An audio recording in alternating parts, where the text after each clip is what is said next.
Hello friends, ఈ video మాత్రం last వరకు చూడండి. ఐరన్ బాక్స్ తయారీ మ్యానుఫ్యాక్చరింగ్ ఎలా చేస్తున్నారో చూడండి.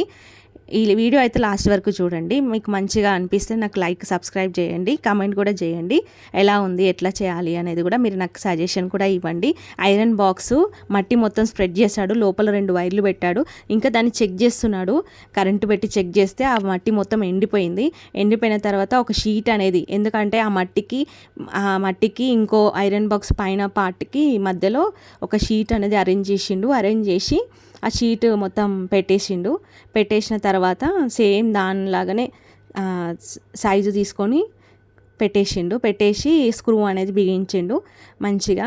ఇప్పుడు ఆ ఐరన్ది ఏదైతే మన షీట్ పెట్టిండో దాన్ని మొత్తం కట్ చేసిండు. ఇప్పుడు ఐరన్ బాక్స్ అయితే రెడీ అయింది. Iron box ready. అయితే ఇప్పుడు మనము చూస్తున్నది సిల్క్ వామ్ తయారనమాట. సిల్క్ వామ్ మ్యానుఫ్యాక్చరింగ్ యూనిట్ నుంచి మనం చూస్తున్నాము ఎలా తయారు చేస్తారు, పట్టు పురుగులు ఎలా తయారు చేయాలి, దాని మల్బరీ ఆకులు ఎలా పెంచాలి, అసలు ఈ గుడ్లను ఎట్లా సేకరించాలి అనేది దీనిలో ఉందన్నమాట. ఇప్పుడు మీరు చూసిన వీడియోలో మీకు అర్థమవుతుంది. పట్టు పురుగుల పెంపకం ఫస్ట్ వన్. పట్టు గూళ్ళను సేకరించాలి, గుడ్లు ఉంటాయి కదా, గుడ్లను సేకరించాలి. తర్వాత రీలింగ్ ఉంటుంది, తర్వాత నూలు తయారీ, తర్వాత పట్టు వస్త్రాల తయారీ అనమాట. ఫస్ట్ మల్బరీ ఆకుల్ని కల్టివేట్ చేసుకోవాలి. అంటే దీన్ని మల్బరీ ఆకుల్ని తోడు అంటారు అనమాట. తోడు మొక్కలు పెంపకం అని అంటారు. పట్టు పురుగులు ఆహారము ప్రధానంగా ఈ తోడు ఆకులు అనమాట, అంటే మల్బరీ ఆకులు. తర్వాత వచ్చేసి గుడ్లు పెంపకం, ఎగ్ హ్యాచింగ్ అంటారు. ఆడపట్టు సీతకొక చిలక 300 నుంచి 500 గుడ్లు పెడుతుంది. గుడ్లు 10 నుంచి 12 రోజుల్లో పగిలి చిన్న పురుగులు, లార్వా పురుగులు అయితే తయారవుతాయి. వీటికి శుభ్రత కూడా అవసరం. తగిన ఉష్ణోగ్రత కూడా 25 నుంచి 28 డిగ్రీలు, తేమ కూడా 70 నుంచి 80% వరకు అవసరం అవుతుంది. పట్టు పురుగులు 4-5 దశలు ఉంటాయి, పెరుగుతుంది. 4-5 దశల్లో పెరుగుతుంది. ప్రతి దశలో ఎక్కువ ఆకులు తింటా పెద్దగా అవుతుంటాయి. ఇక తోడు ఆకులు తరచూ సరిగ్గా తరిగి పెట్టాలి. అవి కూడా కటింగ్ అనేది సరిగ్గా చేసి పెట్టాలన్నమాట. వాటికి ఈ దశలో శుభ్రత కూడా చాలా ఇంపార్టెంట్, చాలా ముఖ్యం అనమాట. లేకపోతే పురుగులు చనిపోతే లాస్. సో చాలా జాగ్రత్తగా పెంచుతారనమాట వీళ్ళు. 4వది వచ్చేసి గూడు తయారు చేసుకుంటుంది, కోకోన్ ఫార్మేషన్ అనమాట. సుమారు 25 నుంచి 30 రోజుల వరకు పురుగులు పెద్దగా అవుతాయి, పట్టు అనేది తయారవుతుంది, గూడు కూడా తయారు చేసుకుంటుంది అనమాట.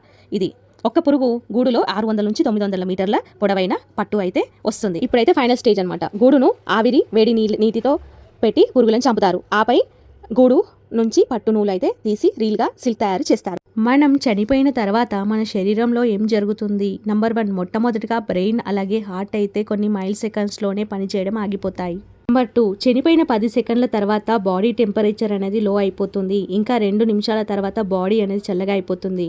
నంబర్ 3, అరగంట తర్వాత ఆక్సిజన్ దొరకపోవడంతో బాడీలో ఉన్న సెల్స్ అన్నీ చనిపోతాయి. నంబర్ 4, చనిపోయిన గంట తర్వాత మజిల్స్ అంతా రిలాక్స్ అయిపోతాయి అండ్ కళ్ళు క్లోజ్ అయిపోతాయి, నోరు ఓపెన్ అవుతుంది, ఇంకా బాడీ పూప్ని మొత్తం బయటికి వదిలేస్తుంది. నంబర్ 5, 4-5 గంటల తర్వాత గుండె కొట్టుకోవడం ఆగిపోతుంది. బ్లడ్ మొత్తం గ్రావిటీ కారణంగా కిందకు ప్రవహిస్తుంది. దానివల్ల శరీరం మొత్తం నల్లగా మారుతుంది. నంబర్ 6, 8-10 గంటల తర్వాత శరీరం అయితే కుళ్ళిపోవడం స్టార్ట్ అవుతుంది. దానివల్ల శరీరం నుండి దుర్వాసన వస్తుంది.